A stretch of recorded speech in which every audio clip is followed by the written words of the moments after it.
Anong gusto mong gupit, bro? Warriors cut po, tapos palinis sa sides. Warriors cut. So, yung para sa akin yung definition kasi ng warriors cut or yung kinuhanan ko ng inspo sa original na warriors cut na ginawa ko, yung gawa ko talaga ng warriors cut is taas lang yung definition.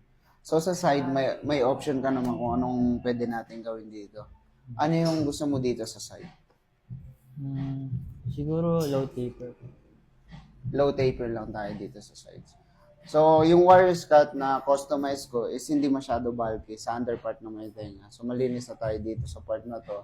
Then, naka-taper tayo dito. Siguro low taper lang, Tapos, low taper lang din sa likod. Kasi, nung kinapa ko to kanina is masyadong nakalutang yung occipital bone mo.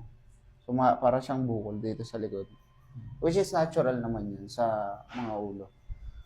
So, yung type ng buhok mo naman is Asian hair straight na makakapal yung strand.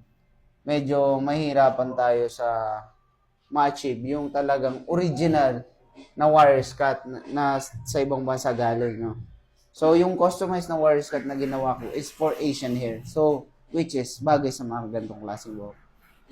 So, warriors cut na tayo na mas maikli. Actually, parang magiging itsura nito is parang ganun lang din, pero lagyan natin ng mas maraming texture, tapos mas messy na naka-spiky siya, mas malinis na. Ano, Liz G?